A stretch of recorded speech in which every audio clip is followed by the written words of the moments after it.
आज अर्जुन की बारात निकल रही थी। अंधेरी काली रात हो चुकी थी। तभी दूल्हे ने देखा कि उसके माँ बाप कहीं दिखाई नहीं दे रहे। अरे भाई साहब जरा गाड़ी रोकना। अर्जुन के ड्राइवर ने गाड़ी रोक दी। अरे फूफा, मामा मम्मी पापा कहाँ रह गए? अर्जुन बेटा वो तो आगे चल रहे थे, तो आगे ही निकल गए होंगे ना। यहाँ बीच जंगल में गाड़ी क्यों रोक दी? यहाँ खतरा हो सकता है। अर्जुन जब मैं यहाँ हूँ तो डरने वाली कोई बात नहीं है। तेरा मामा अभी इसी जंगल में डीसीपी तक को बुला सकता है। अरे मामा डीसीपी को बुलाने की जरूरत नहीं है, मैं भी किसी से नहीं डरता। तो जल्दी गाड़ी में बैठो, बादल गरजने लगे हैं, मुझे लगता है बारिश होने वाली है। तभी अर्जुन के मामा को कोई दुल्हन के लिबास में औरत दिखाई दी। उस औरत ने अर्जुन के मामा को कर मार डाला। अर्जुन ने भागकर देखा तो वहाँ पर एक औरत दुल्हन के कपड़ों में खड़ी थी। उसने औरत का पल्लू उठाया तो उसका सर था ही नहीं। अर्जुन घबरा गया और घबराते हुए बोला, ये क्या? इसकी तो खोपड़ी ही गायब है। मामा क्या हुआ तुम्हें? अर्जुन वहाँ से भागने लगा। तभी अचानक भागते भागते अर्जुन गिर गया। अर्जुन बेहोश हो चुका था। थोड़ी देर बाद वहाँ पर फूफा जी आ गए और अर्जुन को होश में लाए। किसी तरह अर्जुन खड़ा हुआ और वो डर कर चारों तरफ देखने लगा। तुम बेहोश क्यों हो गए? चलो जल्दी चलो, बारात वैसे भी बहुत लेट हो चुकी है। फूफा अभी यहाँ पर मैंने एक दुल्हन को देखा। जब मैंने उसका पल्लू हटाया तो उसकी खोपड़ी थी ही नहीं। उसी ने मामा जी को भी मार डाला। इतना सुनकर अर्जुन के फूफा जी घबरा गए और बोले, ये क्या बोल रहा है तू? चल दिखा मुझे। अर्जुन अपने फूफा को लेकर उसी जगह गया जहाँ उसके मामा की लाश थी, पर ना ही वहाँ मामा मिले और ना ही कोई औरत। अर्जुन बेटा जरूर तुझे कोई भ्रम हुआ होगा। सबसे छुप छुप कर अर्जुन को उसके कमरे में ले जाया गया और उसके कपड़े बदले गए। अर्जुन की शादी नैना के साथ हुई। शादी का कार्यक्रम समाप्त हुआ। नैना ने अभी तक घूंघट ही डाल रखा था। विदाई के बाद नैना अर्जुन के घर यानी अपने ससुराल पहुंच गई। बहू, तेरी इस घर में पहली रसोई है, चल मैं तुझे किचन दिखा देती हूँ। नैना की सास उसे लेकर किचन में गई। तभी उसकी सास ने कहा, नैना तेरा जो मन करे वो बना दे हम सब लोगों के लिए। तू भी थक गई होगी, मैं भी तेरी खाना बनाने में मदद कर देती हूँ। तभी नैना ने घूर कर अपनी सास को देखा। नैना की आंखों से अचानक खून निकलने लगा। नैना ने अपनी खोपड़ी हाथ में पकड़ी और अपनी सासू माँ को थमा दी। अर्जुन, सब लोग जल्दी आओ, इसने अपनी खोपड़ी निकालकर मेरे हाथों में रख दी। तो देखा कि उसकी माँ के हाथों में नैना की खोपड़ी थी जिससे खून टपक रहा था। नैना बिना बोले चुपचाप खड़ी थी और उसका सर उसकी माँ के हाथों में था। सभी लोग बहुत बुरी तरह डर गए। मुझे लगता है कि नैना के शरीर में जरूर कोई ना कोई खतरनाक आत्मा घुस गई है। आप लोग यहीं रुको, मैं एक तांत्रिक को जानता हूँ, उसे बुला कर लाता हूँ। तब तक आप लोग दरवाजा अंदर से बंद कर लो, वरना हो सकता है मुझे रोकने के लिए ये मेरा पीछा करने लगे। अर्जुन के फूफा वहाँ से भाग गए। अर्जुन ने डरते हुए नैना की खोपड़ी उठाई और किसी कमरे में रखकर दरवाजा अंदर से बंद कर दिया। अब नैना का धड़ बाहर ही खड़ा था। उसकी खोपड़ी से जोर जोर से आवाजें आ रही थी। दरवाजा खोलो, जल्दी दरवाजा खोलो, वरना तुम सब तबाह हो जाओगे। अर्जुन, मैंने तुझसे कहा था कि लव मैरिज करने की कोई जरूरत नहीं है। तूने एक चुड़ैल से शादी कर ली। अब पता नहीं क्या होगा हम लोगों का। मुझे तो लगता है कि ये हमारी आखिरी रात है। माँ डरो मत, सब ठीक हो जाएगा। नैना ने कुछ नहीं किया है, उसके अंदर जरूर किसी चुड़ैल का साया है। तभी थोड़ी देर में अर्जुन के फूफा एक तांत्रिक को लेकर आ गए। उन्होंने उस घर को बहुत ही ध्यान से देखा। इस घर में जरूर कोई ऐसी आत्मा है जिसे बहुत ही बेरहमी के साथ मार दिया गया था। आप लोग परेशान मत हो, सब ठीक हो जाएगा। जल्दी से दरवाजा खोलो और मुझे अंदर जाने दो। बाबा जी आप खुद दरवाजा खोल लीजिए, ये सारे लोग डरे हुए हैं। अच्छा, ये सारे लोग डरे हुए हैं और तुम नहीं डरे हुए हो, तो इसी बात पर तुम ही दरवाजा खोल दो। अरे नहीं बाबा जी, मैं तो इन सबसे ज्यादा डरा हुआ हूँ। सबसे ज्यादा तुम डरे हुए हो, इसका मतलब है कि तुमने ही जरूर कुछ न कुछ किया होगा। खैर, तांत्रिक बाबा ने दरवाजा खोला और अंदर चले गए। अर्जुन भी बाबा के साथ चला गया। तांत्रिक ने देखा कि बिना सर की एक दुल्हन खड़ी है। तुम लोगों ने इसकी गर्दन काट दी, इसका सर कहाँ है? बाबा जी हमने कुछ नहीं किया, इसकी गर्दन वो सामने वाले कमरे में मैंने रख दी है ताकि किसी को वो नुकसान न पहुंचा सके। तांत्रिक बाबा ने वो सर उठाया और नैना के धड़ से जोड़कर उसे रस्सी से बांध दिया। बाबा जोर जोर से मंत्र पढ़ने लगा। तभी अचानक नैना के शरीर से आत्मा अलग हो गई, जिसे देखकर अर्जुन घबरा गया। अब बोलो तुम क्यों इस बच्ची को परेशान कर रही थी?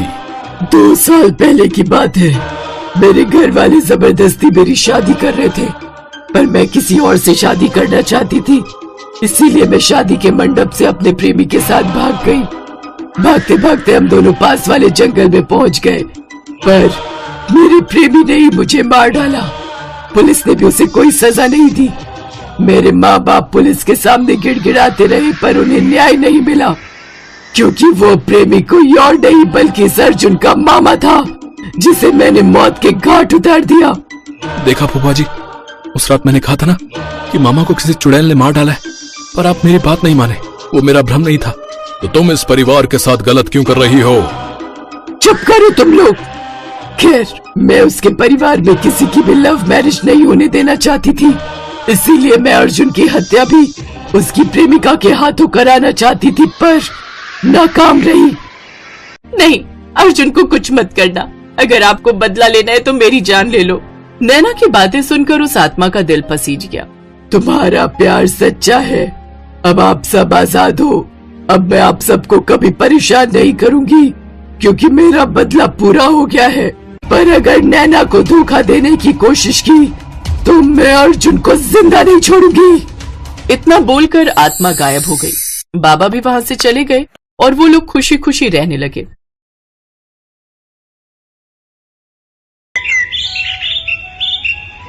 अबे टिकट टिकट टिकट, मुंबई जाने वाली सवारियां टिकट। भैया, एक बम्बई की टिकट देना। ये है बिंदिया, जो एक छोटे से गांव प्रीतमपुर की भोली भाली लड़की है। आज वो मुंबई की बस में अपने पति राजीव से मिलने जा रही है। राजीव मुंबई शहर में रहने वाला एक पढ़ा लिखा अमीर लड़का था, जो आज से 2 साल पहले अपने बिजनेस के काम से प्रीतमपुर आया था। यही उसकी मुलाकात बिंदिया से होती है। बिंदिया, बिंदिया, तुम नहीं जानती मैं तुमसे कितना प्यार करता हूँ। मैं भी आपसे बहुत प्यार करती हूँ राजीव, पर आप मुझे शहर जाकर भूल गए तो मेरा क्या होगा? मैं आपके बिना नहीं रह पाऊंगी। मैं तुम्हारे मन का सारा डर निकाल देता हूँ। हम कल सुबह ही मंदिर में शादी कर लेंगे, फिर तो तुम्हें मुझ पर विश्वास होगा ना। फिर मैं शहर जाते ही मम्मी पापा से इस बारे में बात करूंगा और तुम्हें बहुत जल्द मैं अपने पास शहर बुला लूंगा। अब तो खुश हो ना? राजीव वापस शहर जाने से पहले बिंदिया से शादी करना चाहता था। बिंदिया भी राजीव से प्यार करती थी। वो अपने बापू को इस शादी के लिए मना लेती है और अगले दिन राजीव और बिंदिया मंदिर में शादी कर लेते हैं। राजीव के पिता का फोन आता है कि उसकी माँ बीमार है, तो उसे वापस मुंबई जाना पड़ेगा। वो बिंदिया से विदा लेता है। बिंदिया, मुझे जाना होगा। माँ की तबीयत ठीक नहीं है। पापा ने मुझे जल्दी ही फोन करके बुलाया है। मैं यहाँ का सारा काम निपटा कर कल सुबह निकल जाऊंगा।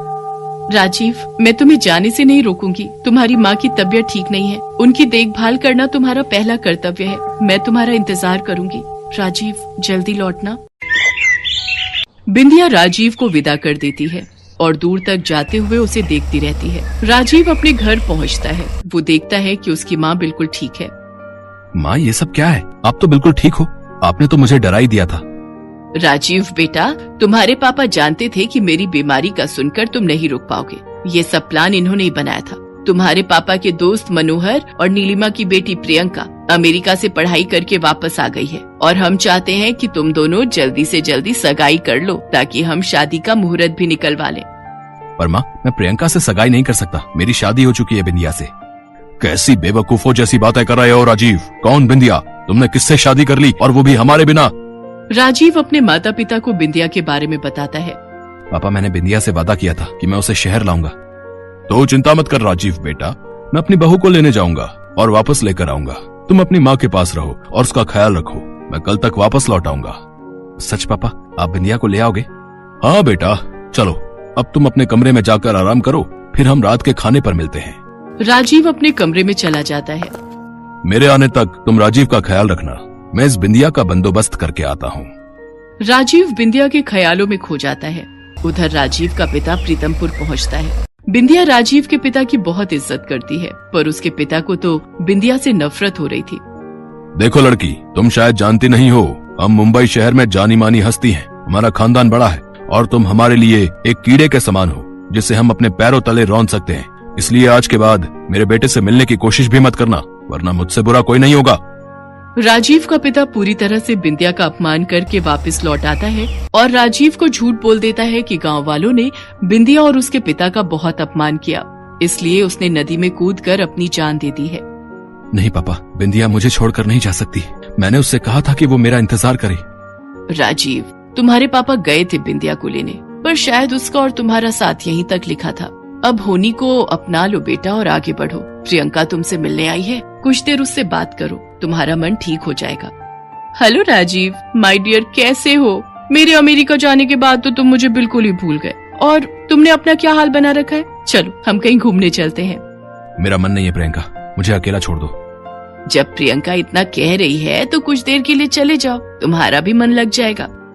प्रियंका राजीव को जबरदस्ती अपने साथ ले जाती है। ऐसे ही 10 महीने बीत जाते हैं और ना चाहते हुए भी राजीव को प्रियंका के साथ सगाई करनी पड़ती है। प्रियंका और राजीव की शादी की तैयारियां चल रही थी, पर राजीव अभी भी बिंदिया के ख्यालों में खोया हुआ था।